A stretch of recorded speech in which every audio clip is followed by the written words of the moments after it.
Welcome back. You now know the four architects and you can recognize their signatures.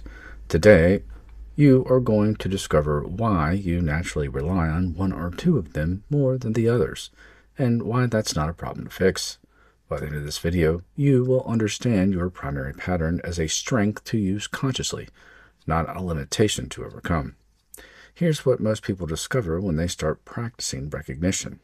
One or two architects speak much louder than the others. You might notice your inherited architect is almost always the first voice you hear, or your reactive architect dominates most decisions, or your authentic architect is so strong that you barely hear the others. This is completely natural. This is your primary pattern. And the question is not, how do I fix this? The question is, how do I use this consciously? Your primary pattern is simply which architect you naturally rely on most heavily. It's your default design system, the lens you look through first when you're making choices. This pattern didn't develop randomly. It formed through your experience, through what worked for you, what kept you safe, what helped you navigate your particular life circumstances. Maybe your family highly valued tradition and responsibilities, so your inherited architect became strong and well-developed.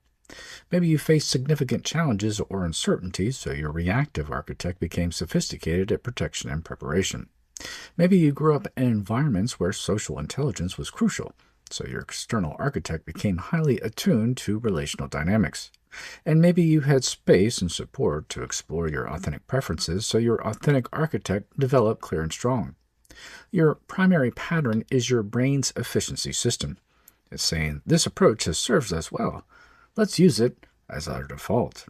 This is psychological organization. Here's what each primary pattern looks like when it's operating.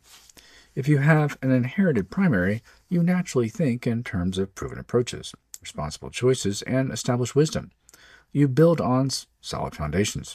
You honor relationships and continuity. You're the person people trust to make stable, well-considered decisions.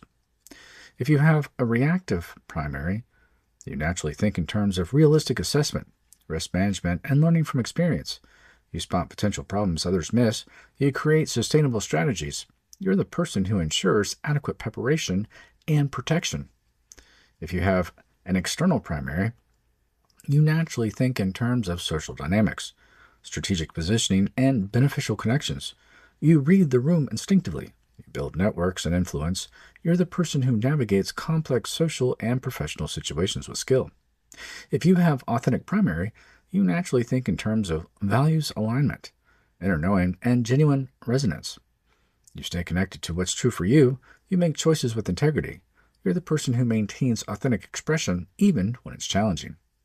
Each primary pattern is a specific way of navigating the world.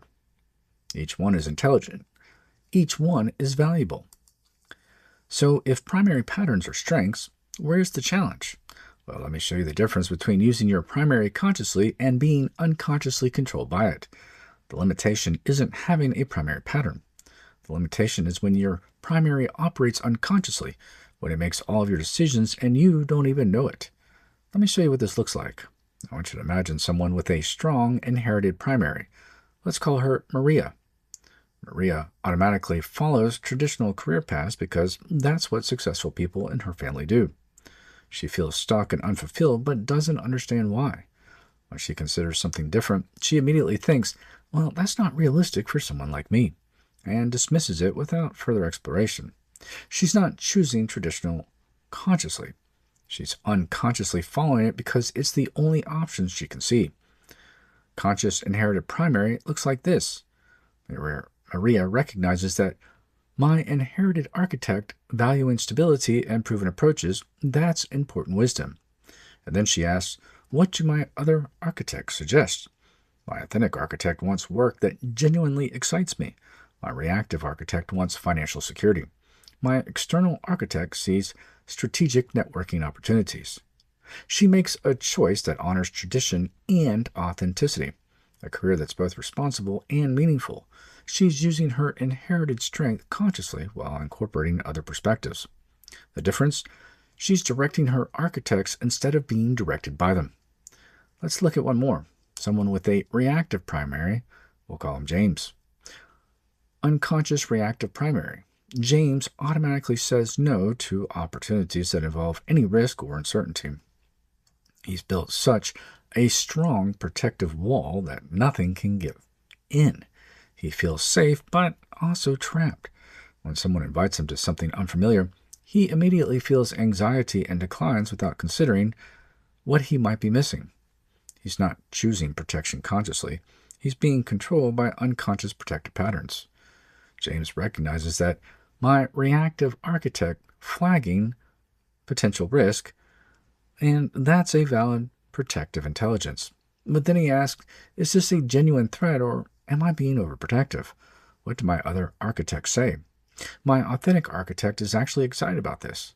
My external architect sees relationship building value. My inherited architect knows that some growth requires reasonable risk. He makes a choice that's both wise and brave. He accepts the opportunity with appropriate preparation.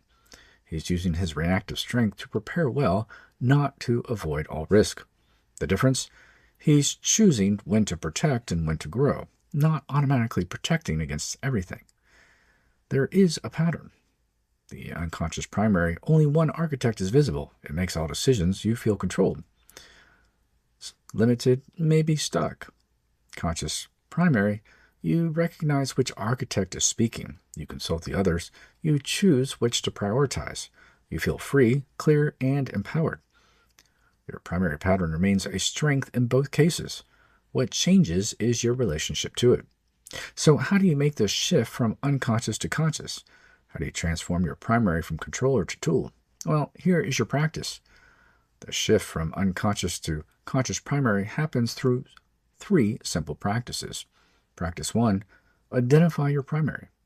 This week, as you practice recognition, notice which architect speaks most frequently, most loudly, most automatically. That's very likely your primary. You might have 2 architects that are equally strong. That's common. You might notice your primary is different in different life areas. That's fine too. Just start to see the pattern. Oh, my inherited architect leads most of my career decisions. My authentic architect leads my creative choices. My reactive architect dominates relationship decisions. Awareness first. Just see it clearly. Practice 2, name it when it's active. When you notice your primary architect taking over, just simply name it. There's my inherited architect wanting to follow the proven pattern. There's my reactive architect protecting me from risk. There's my external architect concerned about perception. There's my authentic architect pulling toward what feels true. Naming creates space. When you name the architect, you're no longer completely identified with it. You're observing it, and observation creates choice. Practice 3, ask the others. Once you've named your primary, pause for just 10 seconds and ask, what would my other architects say about this? You don't need a long consultation process, just a quick check. My inherited says, stable path. What does my authentic say? Oh, it wants meaningful work. My reactive says protect. What does my external say? Oh, it sees connection and value. This simple practice, name your primary, then ask the others, transforms unconscious reaction into conscious choice. Here's what you need to understand. You don't need to change your primary. You don't need to become balanced where all 4 architects have equal voice. That's not the goal. The goal is this. Use your primary as the tool that it is, while having access to the wisdom of your other 3 architects when you need them. Your inherited primary is a gift when you use it consciously. Your reactive primary is a gift when you use it consciously. Your external primary is a gift when you use it consciously. Your authentic primary is also a gift when you use it consciously. The shift from my primary controls me to I use my primary skillfully. That is the recognition and the foundation. So you know the 4 architects, you can identify their signatures, you understand your primary pattern, and you know how to shift from unconscious control to conscious choice. This is Module 1 complete. You now have the recognition capacity that makes everything else possible. In Module 2, we're going to go deeper. You're going to learn the specific gifts that each architect offers, when to lead with each one, and how to consult all 4 for integrated decisions. You're moving from recognition to understanding to practical application. Your practice continues. Recognize which architect speaks, name your primary when it's active, and ask what the others suggest. You're building conscious choice capacity, one decision at a time. All right, I'll see you in Module 2.